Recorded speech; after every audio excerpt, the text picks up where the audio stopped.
Good morning and welcome back to the channel. I appreciate you tuning in today to continue on the book of Numbers. But first, we're going to do our morning prayer before we read. Father, as I read and receive your word, may it deeply be rooted in me, so when difficulty comes, it will be your word that encourages and strengthens me. And we're going to start with chapter 8 today. Probably do chapter 9 as well. So chapter 8, preparing the lamps. The Lord said to Moses, "Tell Aaron that when he sets up the 7 lamps in the lampstand, he is to place them so their light shines forward." So Aaron did this.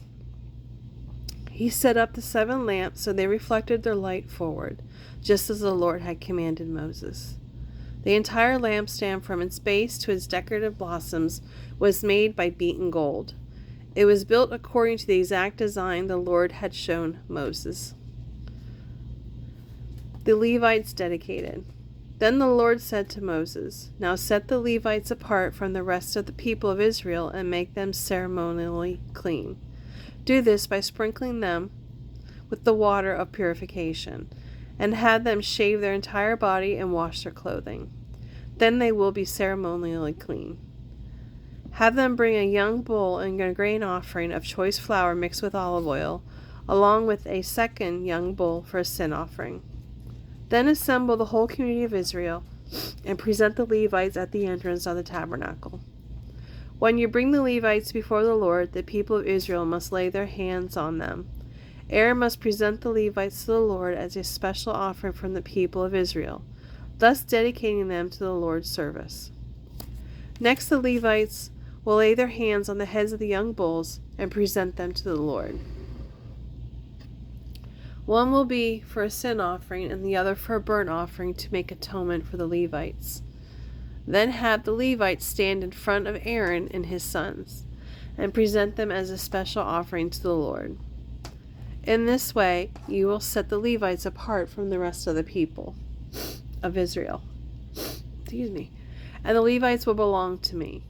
After this, they may go in and out of the tabernacle to do their work, because you have purified them and presented them as a special offering. Of all the people of Israel, the Levites are reserved for me. I have claimed them for myself in place of all the firstborn sons of the Israelites. I have taken the Levites as their substitutes. For all the firstborn males among the people of Israel are mine, both people and animals. I set them apart for myself on the night I killed all the firstborn sons of the Egyptians. Yes, I claim the Levites in place for all the firstborn sons of Israel. And of all the Israelites, I have assigned the Levites to Aaron and his sons. They will serve in the tabernacle on behalf of the Israelites and make atonement for them, so no plague will strike them when they approach the sanctuary." So Moses, Aaron, and the whole community of Israel dedicated the Levites carefully, following all the Lord's instructions to Moses. The Levites purified themselves and washed their clothes, and Aaron presented them to the Lord as a special offering. He then performed the rite of atonement over them to purify them. From then on, the Levites went into the tabernacle to perform their duties, helping Aaron and his sons. So they carried out all the commands that the Lord gave Moses concerning the Levites. The Lord also instructed Moses, "This is the rule the Levites must follow. They must begin serving in the tabernacle at the age of 25, and they must retire at the age of 50. After retirement, they may assist their fellow Levites by performing guard duty at the tabernacle, but they may not officiate in the service. This is how you will assign duties to the Levites." Chapter 9, the second Passover. The Lord gave these instructions to Moses in early spring, during the 2nd year after Israel's departure from Egypt, while he and the rest of the Israelites were in the wilderness of Sinai. "Tell the Israelites to celebrate the Passover at the proper time. At twilight on the appointed day in early spring, be sure to follow all my laws and regulations concerning the celebration." So Moses told the people to celebrate the Passover in the wilderness of Sinai as twilight fell on the appointed day. And they celebrated the festival there, just as the Lord had commanded Moses. But some of the men had been ceremonially defiled by touching a dead person. so they could not offer their Passover lambs that day. So they came to Moses and Aaron that day and said, "We have become ceremonially unclean by touching a dead person. But why should we be excluded from presenting the Lord's offering at the proper time with the rest of the Israelites?" Moses answered, "Wait here until I have received instructions for you from the Lord." This was the Lord's reply. "Say to the Israelites, if any of the people now or in future generations are ceremonially unclean at Passover time because of touching a dead body, or if they are on a journey and cannot be present at the ceremony, they may still celebrate the Lord's Passover. They must offer the Passover sacrifice 1 month later, at twilight on the appointed day. They must eat the lamb at that time with bitter herbs and bread made without yeast. They must not leave any of the lamb until the next morning, and they must not break any of its bones. They must follow all the normal regulations concerning the Passover. But those who are ceremonial clean and not away on a trip, yet still refuse to celebrate the Passover at the regular time, will be cut off from the community of Israel for failing to present the Lord's offering at the proper time. They will suffer the consequences of their guilt. And if foreigners live among you want to celebrate the Passover to the Lord, they must follow these same laws and regulations. The same laws apply both to you and to the foreigners living among you. The fiery cloud. The tabernacle was set up, and on that day the cloud covered it. Then from evening until morning the cloud over the tabernacle appeared to be a pillar of fire. This was the regular pattern. At night the cloud changed to the appearance of fire. When the cloud lifted from over the sacred tent, the people of Israel followed it, and whenever the cloud settled, the people of Israel camped. In this way they traveled at the Lord's command and stopped wherever he told them to. Then they remained where they were as long as the cloud stayed over the tabernacle. If the cloud remained over the tabernacle for a long time, the Israelites stayed for a long time, just as the Lord commanded. Sometimes the cloud would stay over the tabernacle for only a few days, so the people would stay for only a few days. Then at the Lord's command they would break camp. Sometimes the cloud stayed only overnight and moved on the next morning. But day or night, when the cloud lifted, they broke camp and followed. Whether the cloud stayed above the tabernacle for 2 days, a month, or a year, the people of Israel stayed in camp. It did not move on. But as soon as it lifted, they broke camp and moved on.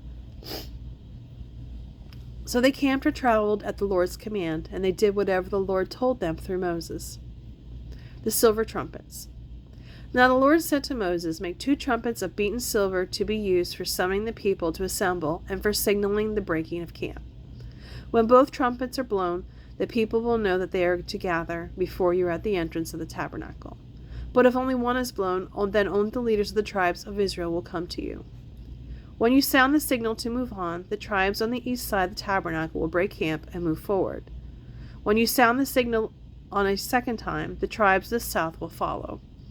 You must sound short blasts to signal moving on, but when you call the people to an assembly, blow the trumpets using a different signal. Only the priests, Aaron's descendants, are allowed to blow the trumpets.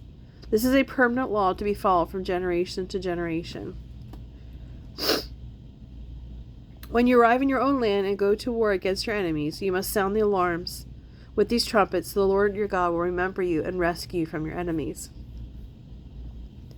Blow the trumpets in time of gladness, too, sounding them at your annual festivals and at the beginning of each month, to rejoice over your burnt offerings and peace offerings. The trumpets will remind the Lord your God of his covenant with you. I am the Lord your God. The Israelites leave Sinai. One day in mid-spring, during the 2nd year after Israel's departure from Egypt, my sinuses are running. One day in mid-spring, during the 2nd year after Israel's departure from Egypt, the cloud lifted from the tabernacle of the covenant. So the Israelites set out from the wilderness of Sinai, traveled on in stages until the cloud stopped in the wilderness of Paran. When the time to move arrived, the Lord gave the order through Moses. The tribes that camped with Judah headed the march with their banner under the leadership of Nahshon, son of Amminadab. The tribe of Issachar was led by Nathanael, son of Zuar. The tribe of Zebulun was led by Eliab, son of Helon. Then the tabernacle was taken down, and the Gershonite and Merarite division of the Levites were the next in line of the march, carrying the tabernacle with them. Then the tribes that camped with Reuben set out with the banner under the leadership of Eleazar, son of Shadur. The tribe of Simeon was led by Shalumel, son of Jurishadai.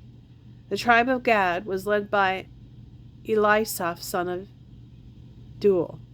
Next came the Kohathite division of the Levites, carrying the sacred objects from the tabernacle. When they arrived at the camp next, the tabernacle would already be set up at its new location. Then the tribes that camped with Ephraim set out with their banner under the leadership of Elishama, son of Ammihud. The tribe of Manasseh was led by Gamaliel, son of Pedazur. The tribe of Benjamin was led by Abidan, son of Gideoni. Last of all, the tribes that camped with Dan set out under their banner. They served as the rear guard for all the tribal camps. The tribe of Dan was headed this group under the leadership of Ahizir, son of Ammishaddai. The tribe of Asher was led by Pagiel, son of Akrim. The tribe of Naphtali was led by Ahira, son of Enan. This was the order in which the tribes marched, division by division. One day Moses said to his brother-in-law, Hobab, son of Ruel, the Midianite, "We are on our way to the promised land. Come with us, and we will treat you well. For the Lord has given wonderful promises to Israel." But Hobab replied, "No, I will not go. I must return to my own land and family." "Please don't leave us," Moses pleaded. "You know the places in the wilderness where we should camp. Come, be our guide, and we will share with you all the good things that the Lord does for us." They marched for 3 days after leaving the mountain of the Lord, and the Ark of the Covenants moving ahead of them to show them where to stop and rest. As they moved on each day, the cloud of the Lord hovered over them. And whenever the ark set out, Moses would cry, "Arise, O Lord, and let your enemies be scattered. Let them flee before you." And when the ark was set down, he would say, "Return, O Lord, to the countless thousands of Israel." Thank you so much for joining me today. I greatly appreciate your time and listening, and I look forward to reading with you tomorrow and seeing you tomorrow. Have a blessed day, everybody. Thank you.